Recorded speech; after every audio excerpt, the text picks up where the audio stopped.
Pilipino, ilang bulsa pa ba kang mga politiko ang pupunuin nyo bago kayo gumalaw?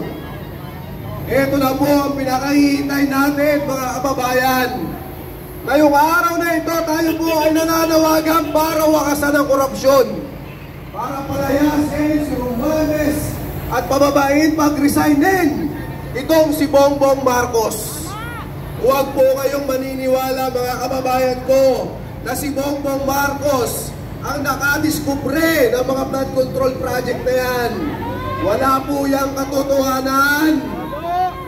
Dahil noong nakaraang taon din po, nandito ako, hinahanap ko kay Bongbong Marcos yung sinasabi niya sa kanyang SONA na 5,500 flood control projects. Lumahan yung baha, pinahapo ang mga kababayan natin. Sa Kamaynilaan, halos sa lahat ng daon ng Pilipinas. Wala pong flood control. Mga multong flood control ang meron dahil ninakaw po ng mga politiko ang budget. Hindi lamang po mga kontraktor, mga district engineer ang kailangan nating palagutin. Palagutin po natin ang mga politiko, ang mga kongresista, lalong higit yung mga pumipirma sa budget, lalong higit itong si Mr. President dahil siya ang pumirma ng budget. Hindi po pwedeng wala siyang alam dahil siya ay may pananagutan sa lahat ng ito. Alam niyo po kasi, mga kababayan, kung tutuusin sa laki po ng korupsyon, sa laki po ng mga ninanakaw nila sa gobyerno natin, maraming eskwelahan na po ang dapat na ipagawa niyan. Maraming mga infrastruktura na po dapat ang naituloy-tuloy sa pagpapagawa. Subalit laga na po ang korupsyon. At itong mga politiko natin ang nagiging busog na busog. Kaya ngayong araw po na ito, mga kababayan, inaanyayahan ko po kayo dito po sa EDSA Shrine. Wakasan natin, tutulan natin ang pandarambog sa ating bayan. Palayasin natin, pag-resignin natin itong si Bongbong Marcos na isang magnanakaw. Alam niyo po, mga kababayan, ang gobyerno natin ngayon ay masyado na sa pagnanakaw, masyado ng corrupt. This is the corrupt government we have, mga kababayan. Lalong-lalo na yung ating 2025 national budget na pinaka-corrupt sa kasaysayan. Hindi po pwede na wala po silang pananagutan dyan.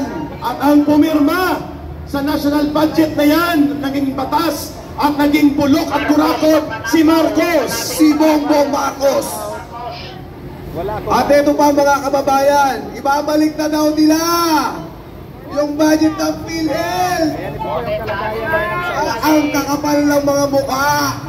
Kung hindi pa kayo nabisto ni Ka Eric, kung hindi pa kayo nabisto ng mamamayang Pilipino, tama, hindi nyo ibabalik yan.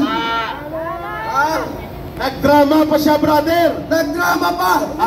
Kung hindi daw presidente, pupunta daw sa rally. Tarantado, sira ulo, dugo, magnanakaw, at hatulan ka ng mamamayan. Tsak, magaganap yun. Akalain mo, ikaw yung pinagraralihan, tapos pupunta ka sa rally. Makapalang mukha. Ganyan kakapalang mukha ng magnanakaw na si Bongbong Marcos. We agree. Napakapalang mukha. Pupunta daw sa rally. Napakasinungaling. 4 na taon na po, mag-4 na taon na itong si Bongbong Marcos, pero wala po tayong nakikitang pagbabago. Ang nakikita lang po natin at nalaman po natin ay ang malaking korupsyon sa kanyang administrasyon. Dapat po talaga natin pagbayarin itong si Bongbong Marcos. Pagbayarin! Pagbayarin! Ang mga magnanakaw, unang-una si Marcos at si Romualdez, pagbayarin! Pagbayarin! Yes! Marcos at Romualdez, palayasin, pag-resignin. Nagpalit man, mga kababayan ko, ng Speaker of the House. Yan po ay Sarsuela lang. Correct! Ex Zarzuela. Sila din yan. Dahil ang mundo, kontrolado pa rin ang asawa ni Romualdez. Mukha lang ang pinalitan, ang target, pondo pa rin ang taong bayan. At malusutin si Romualdez at si Saldico upang pagtakpan na nila ang krimen. Hindi tayo papayag ng ganyan. Hindi talaga. Panagutin, pag-resignin. Kaya ang panawagan, brother, ang tao, ang bayan, ngayon ay lumalaban. Ang tao, ang bayan, ngayon ay lumalaban. Ang tao, ang bayan, ngayon ay lumalaban. The people united will never be defeated. The people united will never be defeated. Sabay. The people united will never be defeated. The people united will never be defeated. At brother, dyan ka muna. At ngayon nakikita na ng sambayanan ang hanay ng mamamayang Pilipino. Lumalakas, lumalawak, lumalaban. Lumalakas, lumalawak, lumalaban. Lumalakas, lumalawak, lumalaban. Go ahead, brother, Bila. Kailangan panagutin natin itong mga congressman na ito. Yung anak ng presidente, si Sandro Marcos. Kasi puro tanggi yung tatay mo na walang alam sa korupsyon. Anak ka, hindi mo man lang nasabi sa tatay mo kung ano ang nangyayari sa Kongreso. Brother, ang tawag ngayon sa kanya, anak ng teteng naman eh. Anak ng teteng! Pag-resignin yung mga yan. Kayo-kayong magkakamag-anak, kayo-kayo ang nagtatakipan.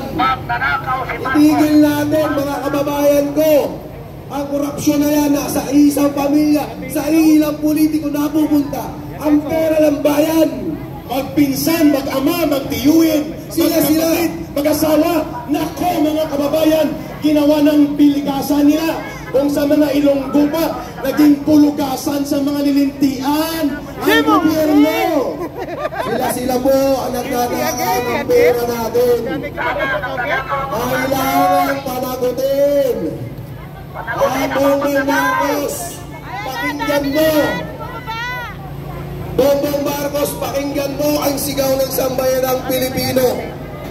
Dito tayo pumunta sa Luneta. At dito tayo pumunta sa EDSA Shrine. Yes! Yung mga nasa Luneta, hayaan nyo sila doon. Yung sa Liwasan, hayaan nyo sila dito.